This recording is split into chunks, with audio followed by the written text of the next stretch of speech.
Students, my self Vipin Verma, बहुत बहुत स्वागत है आप सभी का मेरे YouTube चैनल विंग्स एकेडमी पे।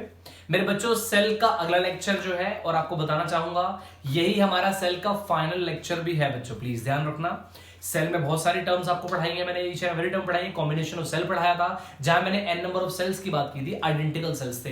बट जब डिफरेंशिएट करना हो दो चीजों में तो ऑब्वियस सी बात है, अगर मुझे कोई डिफरेंस शो करना है तो दो चीज ले लो, कोई दिक्कत नहीं है आपकी इसमें। वही मैं यहां करूंगा बच्चे, दोबारा से ग्रुपिंग ऑफ सेल्स है और ऑब्वियसली सीरीज और पैरेलल कॉम्बिनेशन में देखूंगा बच्चों ग्रुपिंग, है ना।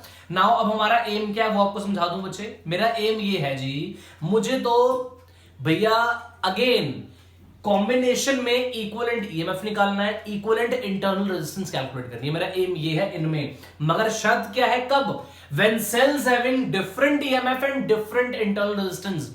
जब मेरे बच्चे वीडियोस आप लोग देख रहे होंगे मेरी लास्ट लेक्चर की सेल्स पे थी, क्वेश्चन जरूर दिमाग में आया होगा, सर अगर ये डिफरेंट ईएमएफ और डिफरेंट इंटरनल रेजिस्टेंस के होते तो उस सिचुएशन में क्या होता। तो बच्चे ऐसे ही वीडियो लेकर के मैं आप लोगों के लिए आ गया हूं।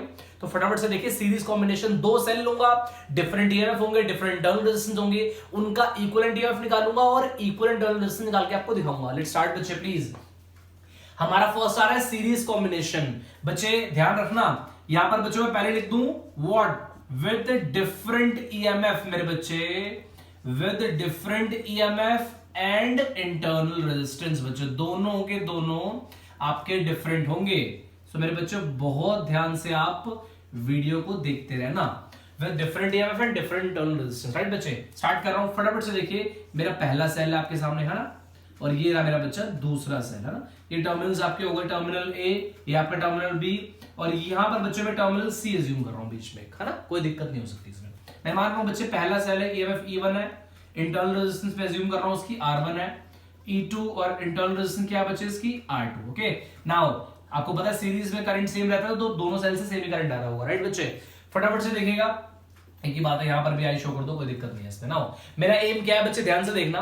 अब क्योंकि मैं मान के चल रहा हूं जो टर्मिनल ए है वो पॉजिटिव होगा, टर्मिनल बी जो है नेगेटिव, बिकॉज वो सेल के आपके सामने है, किससे कनेक्टेड आप देख सकते हैं। जो टर्मिनल ए है वो पॉजिटिव से कनेक्टेड है और टर्मिनल बी जो है नेगेटिव से कनेक्टेड है। तो अब क्या कर रहा हूं, ध्यान से देखना बच्चे, पोटेंशियल डिफरेंस निकालूंगा पहले सेल के लिए।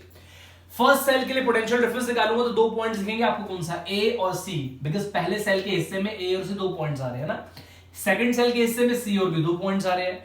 मेरा मेन एम पता है क्या है, we have to calculate the potential difference between the combination of two cells. तो बेसिकली वो कौन सा होगा, VA माइनस VB। यहां तक डायरेक्टली नहीं पहुंच सकता, स्टेप बाय स्टेप पहुंचूंगा। पहला step VA VC, second step VC VB, है ना, ताकि आप VAB तक पहुंच जाएं। उम्मीद है समझ में आ गया होगा। लेट्स स्टार्ट बच्चे प्लीज फ्रॉम फिगर। ध्यान से देखना बच्चे, सबसे पहली चीज पोटेंशियल डिफरेंस अक्रॉस मेरे बच्चों कौन सा, फर्स्ट सेल, है ना। अगर फर्स्ट सेल की बात करता हूं तो मेरे बच्चे उसके लिए अगर मैं ध्यान से देखूं तो वी कैन राइट एज बच्चों VAC, राइट बच्चे, VAC we can write as VA minus VC। कितना इजी है बच्चे, VA minus VC। मेरे बच्चों सिमिलरली अगर मैं देखूं तो सिमिलरली पोटेंशियल डिफरेंस अक्रॉस कौन सा बच्चे, सेकंड सेल बच्चे। सो प्लीज ध्यान से देखना, सेकंड सेल की बात कर लेता हूं आपसे मैं, हाँ अच्छा। तो बच्चों वो कितना हो गया आपके सामने, VCB, VC माइनस VB। आप चाहे तो इनकी वैल्यू यहां पुट कर दीजिए, अदरवाइज लास्ट में पुट कर दो, कोई दिक्कत नहीं है इससे, ठीक है बच्चे। अब देखते हैं VC माइनस VB, वो भी मैंने लिख दिया, बट मुझे चाहिए क्या बच्चे, मुझे चाहिए VAB।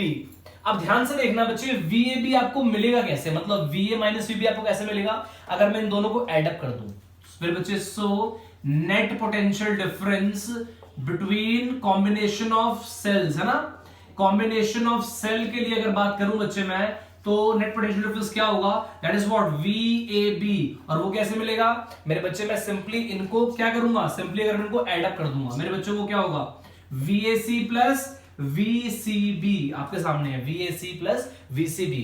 अब इनकी वैल्यूज पुट कर दूंगा, VAC की वैल्यू क्या है बच्चे आपके सामने, VA माइनस VC प्लस मेरे बच्चे VCB की वैल्यू आपके सामने क्या है, VC माइनस VB। चलो वो भी ठीक है। अब क्या करूंगा, फटाफट से देखना, आपके सामने क्या है, ये वाली टर्म इससे कैंसिल आउट हो गई और आपको सिंपली क्या मिल रहा है जी, VA माइनस VB। तो अब सिस्टमैटिक तरीके से काम करने वाला स्टेप जो है वो अब आ गया आपके सामने मेरे बच्चे। उसके लिए एक स्टेप और ध्यान रखना बच्चे, आपको यहां पर वैल्यूज देनी पड़ेगी। आप इसकी वैल्यू कैसे दोगे, कैसे देकर दिखाओगे, तो फटाफट से देखना। उसके लिए मैं यहीं पर अगर इनकी वैल्यूज को पुट कर दूं, बिकॉज यहां पर पुट करना ज्यादा इजी रहेगा, अदरवाइज आप लोग कंफ्यूज होगे। सो मेरे बच्चे ध्यान से देखना, VA माइनस VC मतलब ये स्टेप है। इसके लिए अगर बात करूं, पहले आप यहां लिखना बच्चों, क्या लिखोगे आप सब, आप जानते हो V इज इक्वल टू क्या होता है, E माइनस IR, ये होता है ना बच्चे। फर्स्ट सेल के लिए ये सिस्टम है, सेकंड सेल के लिए ये सिस्टम है। बच्चे अगर फर्स्ट सेल की बात करूं तो फर्स्ट सेल के लिए V को मैं अगर वैसे बात करूं तो वो आपके सामने लिखा हुआ है। उसके लिए E क्या है, E1 माइनस I, R क्या है, R1। तो सिंपली इसको मैंने यहां लिख दिया। उम्मीद आपको समझ में आ गया होगा। बीच में प्लस है, प्लस लगा दिया। अगेन सिंपली सेकंड सेल के लिए भी सेम फंडा, बिकॉज दोनों सेल सीरीज में लगे हैं, सीरीज में करंट सेम होता है, दैट्स व्हाई दोनों केस में I को एज डज रखा मैंने। नाउ मेरे बच्चे E1 E2 अलग करके R1 R2 अलग कर लेंगे, तो we can write as E1 plus E2 minus I, common ले लिया बच्चे, R1 प्लस R2 कॉमन लेकर के आपके सामने ये सिचुएशन आ गई। और ये आपको टोटल क्या मिल रहा है बच्चे, VAB एक तरीके से मिल रहा है ना बच्चे। अब हम क्या करेंगे वो आपको बताता हूं बच्चे। ऑन कंपेयरिंग, ये तो VAB नेट आ गया, on comparing with the what मेरे बच्चे, स्टैंडर्ड इक्वेशन जो होती है V इक्वलेंट या VAB एक तरीके से, है ना। VAB is what, E equivalent minus I of R भी इक्वलेंट या नेट एक तरीके से। V गेट मेरे बच्चे, अगर मैं इन दोनों इक्वेशंस को आपस में कंपेयर कर रहा हूं तो E इक्वलेंट के प्लेस पे पूरी वाली टर्म आ गई, और I तो एज इट इज है, R इक्वलेंट के प्लेस पे ये वाली पूरी टर्म आ गई। सो फटाफट से देखो, E इक्वलेंट कितनी आ गई बच्चे, E1 प्लस E2। मेरे बच्चे R इक्वलेंट कितनी आ गई, R1 प्लस R2। और सीरीज में आपको पता भी होगा, होता भी ऐसे ही है ना, सीरीज में पोटेंशियल्स ऐड हो जाते हैं तो E1 plus E2, internal resistance भी ऐड हो जाती है, R1 प्लस R2, आपके सामने आंसर आ गया। बट ये नहीं कई बच्चे सोचते हैं सर फिर इतना लंबा करने की जरूरत क्यों है, आपको दिखाना पड़ेगा, बिकॉज यहां पर सेल डिस्चार्ज हो रहे हैं, तो सेल के डिस्चार्जिंग इक्वेशन से आपको ये सारी टर्म्स प्रूव करनी थी।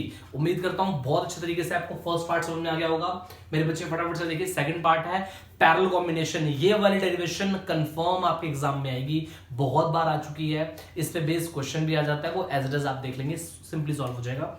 फटाफट से देखते हैं बच्चे, जो मेरा अगला केस है वो क्या है बच्चे, पैरेलल कॉम्बिनेशन है बच्चे मेरे पास।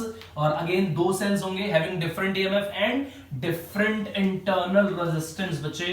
और देखना बच्चे कितनी इंपॉर्टेंट डेरिवेशन होगी, थोड़ी सी कंफ्यूजिंग होगी। जिन बच्चों की कैलकुलेशन में थोड़ी प्रॉब्लम रहती है उनको बहुत ध्यान से ये वीडियो देखनी है, बहुत ध्यान से ये वाला पार्ट खासकर देखना है बच्चे, बिकॉज इसमें दिक्कत हो सकती है बच्चों। ये हमारा क्या है, पैरेलल कॉम्बिनेशन है ना। सो ध्यान से देखना बच्चों, पैरेलल कॉम्बिनेशन है, टू डिफरेंट सेल्स हैं। सो बच्चे स्टार्ट कर रहा हूं, फटाफट से देखना। आपके सामने दो सेल्स हैं कुछ इस प्रकार से, ये मेरा पहला सेल यहां पर आ गया, ठीक है बच्चे, और ये मेरा यहां पर आ गया दूसरा सेल, जस्ट लाइक दिस, ठीक है बच्चे। ये कुछ इस प्रकार से टर्मिनल्स बच्चे मैं मार्क कर रहा हूं, टर्मिनल ए है, ये टर्मिनल मेरा बी है। हाँ जी, E1 इंटरनल रेजिस्टेंस R1, हाँ जी internal resistance R2, EMF E2। सबको पता है हर सेल का अपना करंट होगा। मैंने मान लिया बच्चे इसका करंट है I1 और इसका करंट है I2। सो ऑब्वियसली बात है ये करंट दोनों टुवर्ड्स आ रहे हैं, तो ये नेट करंट जो हुआ एक तरीके से क्या हो गया बच्चों, वो I1 प्लस I2। बहुत सारा काम डायग्राम से आपका हो चुका है, अब फटाफट से देखना इसे हम करेंगे क्या। इसमें बेसिकली हम करने क्या वाले हैं बच्चे, फटाफट से देखना बच्चे, जो बहुत इंपॉर्टेंट पार्ट है वो क्या बेसिकली होने जा रहा है इसमें, है ना। नाउ मेरे बच्चे फ्रॉम फिगर सबसे पहली चीज मैं जानता हूं, वी हैव, जो मुझे पता लगा वो क्या पता लगा, I is equal to I1 plus I2। एक टर्म पता लगी बच्चे, इसको आप फर्स्ट इक्वेशन मान सकते हैं। एंड वी नो दैट बच्चे, जो आप जानते हैं वो क्या जानते हैं जरा बता दो एक बार, वो है जी V is equal to E minus IR, discharging term है। डिफरेंट पार्ट क्या है, करंट वेरी कर रहा है, तो उसकी वैल्यू पहले निकाल के रख लो in terms of V, E और इंटरनल रेजिस्टेंस R के टर्म्स में। बच्चे अगर मैं यहां से I निकालूं तो बच्चे आप क्या ऑब्जर्व कर सकते हो, here I is what, E minus V by R आपके सामने है बच्चे, यही है ना। सो मेरे बच्चे अब देखते हैं फॉर फर्स्ट सेल, है ना। मेरे बच्चे पहले सेल के लिए करंट की वैल्यू क्या होगी इन terms of E, V and R। ध्यान से देखना बच्चे, E1 minus V by what मेरे बच्चे, R1, because potential difference same मान के चलूंगा मैं, पोटेंशियल ड्रॉप दोनों को सेम मिल रहा होगा, इसलिए सेल के अपने पैरामीटर डिफरेंट है तो वो तो डिफरेंट रहेंगे। E1 minus V bye R1। मेरे बच्चे फॉर सेकंड सेल की बात करता हूं अब मैं, सेकंड सेल के लिए हर बच्चे को पता होगा I2 क्या होगा, obviously E2 minus V bye R2। क्या करूंगा, पुटिंग दी अबव वैल्यूज किसमें बच्चों, इन इक्वेशन नंबर, सबको पता है फर्स्ट वी गेट मेरे बच्चे I1 I2 को सिंपली मेन इक्वेशन पुट कर दो, इससे मिलेगा क्या, जरा फटाफट से देखते हैं है ना। सो अब क्या होगा, जब मैं I में इसको पुट कर रहा हूं तो आपके सामने I1 जो है वो ये रहा कुछ इस प्रकार से, E1 minus V bye R1 है, और प्लस मेरे बच्चों ये क्या है, E2 minus V bye R2। चलो ये भी ठीक है। अब सिंपली याद रखना बच्चे, E1 R1 E2 R2 वाली टर्म अलग कर लो और V वाली टर्म सबको अलग कर लो। ध्यान से देखो बच्चों, करता हूं मैं, E1 बाय R1 ऐसे यहां से बच्चे E2 bye R2, because plus था तो एज इट इज लिख दिया इसको मैंने, कोई दिक्कत नहीं, उम्मीद है बच्चे। सिमिलरली यहां भी माइनस यहां माइनस, बच्चे माइनस कॉमन ले रहा हूं तो आप क्या ऑब्जर्व कर रहे होगे, 1 bye R1 plus 1 bye R2, आपके पास ये फॉर्म बन गया ना। और लेफ्ट में बच्चों क्या है, मेरा करंट है। नाउ बच्चे अब क्या होगा, जरा वो ध्यान से देखते हैं प्लीज। अब जरा इसको अगर मैं एलसीएम लूं, E1 R2 plus E2 R1 upon what, R1 R2 minus V, obviously बच्चों R1 प्लस R2 और R1 R2, इतना ठीक है बच्चे। बट क्योंकि मैं जानता हूं मैं अगर स्टैंडर्ड इक्वेशन से कंपेयर करूंगा तो वो होती है V is equal to E minus IR, तो लेफ्ट में V होना चाहिए ना, तो लेफ्ट में V होने वाली अप्रोच से मैंने क्लिक करा उस चीज को और मैं इसको लेफ्ट लेकर गया। अब बच्चे अब क्या होगा हेयर, अब देखना बच्चे, मैं इसको जब यहां लेकर जाऊंगा तो टर्म कैसे चेंज हो जाएगी, एक साथ एक स्टेप में मिस कर रहा हूं और वो आप खुद ही फील करना क्या होगा वो। जब बच्चे मैं इसको V को इधर लेकर आऊंगा ना और I इधर आ जाएगा, सिस्टमैटिक फॉर्म में क्या होगा देखना जरा एक बार, E1 R2 plus E2 R1 upon what मेरे बच्चे, R1 प्लस R2, V की जगह अल्टीमेटली I आ गया, और ये क्या बचेगा बच्चे, R1 R2 अपॉन व्हाट मेरे बच्चे, R1 प्लस R2। आप चाहें तो करके भी देख सकते हैं, आप सिंपली इसको इधर लेके जाएं, इसको इधर लेके जाएं, उसके बाद V ऑप्शन को 1 करना हो तो एक पूरी टर्म से राइट साइड को डिवाइड कर दोगे तो आप अपने आप देखोगे।